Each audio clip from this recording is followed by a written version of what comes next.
Hi ළමයි අද අපි හදන්න යන චිකන් බිරියානි එකක්. මම කියන්නේ මේකට මොනවද ඕනේ කියලා. හීනියට කපාගත් අමු මිරිස්. ඒක තමයි බීලුණු. කොටාගත් ඉඟුරු සුදු ලුණු. කොටුවට කපාගත් තක්කාලි. යෝගට් දෙකක් මම අරන් තියෙනවා. ඒ වගේම තමයි කුරුදු කොළ, සීරු කොළ, කුරුදු පොතු, වසාවාසි, තම්පේ, කරපිංචා, කඩාබුනේටි, එනසල්. මම අරන් තිනවා චිකන් ග්‍රෑම් 500ක්. ඔයාලට අවශ්‍ය ප්‍රමාණයට චිකන් ගන්න පුළුවන්. ඒ වගේම තමයි වීඩියෝ එක අතරතුරේදී මම පෙන්නනවා හාල් කොච්චරක් ගන්නවද කියලා. ඔයාලට අවශ්‍ය ප්‍රමාණයට හාලුත් ගන්න පුළුවන්.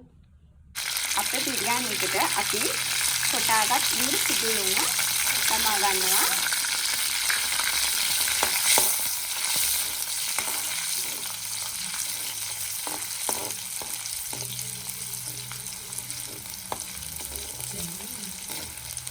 ඒක රන්නන් පාට වෙනකන් හොඳින් බැද ගන්න ඕනේ.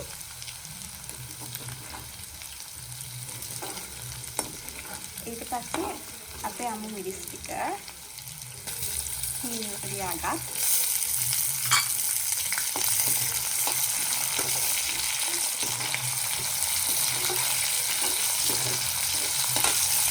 බීලුණු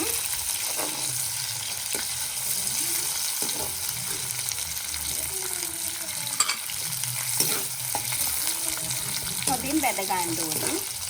ඊට පස්සේ අපි දානවා කරපිංචා, සේර, කුරුදු පොතු, එනසල්, කරාබුනැටි.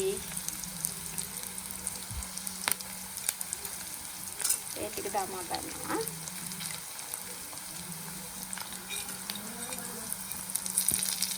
ඒ ටිකත් හොඳට බැදෙන්න කියන්න ඕනේ.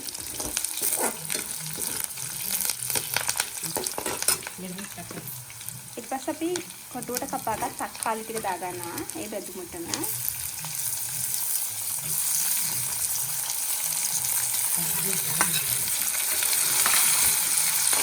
ඒක හොඳට මික්ස් කර ගන්න ඕනේ.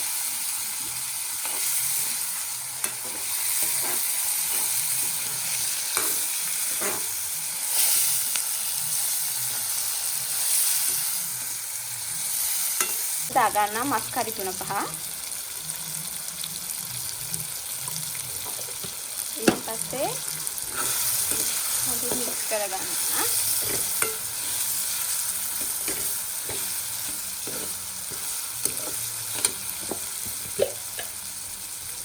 ඊට පස්සේ 3-5 පැදුරු කරනවා.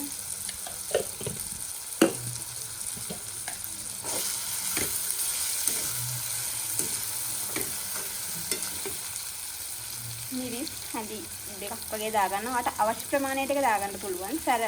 කන සැර අනුව.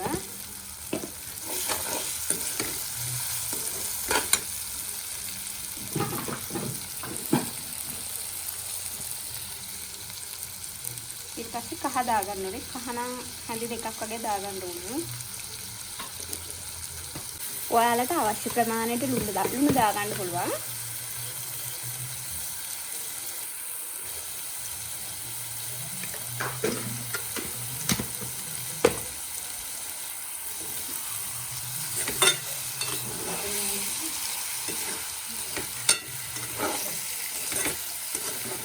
ඊට පස්සේ අපි අපේ මික්ස් එකට චිකන් එකට යෝගට් දාගන්න ඕනේ.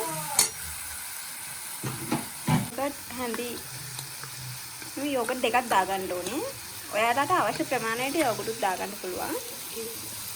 යෝගට් හරි කිරි හරි මම යෝගට් දෙකක් තමයි ගත්තේ.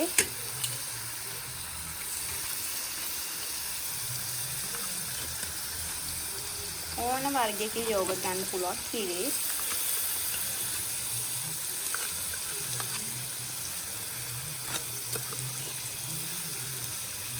ඊට පස්සේ හොඳට මික්ස් කරගන්නවා.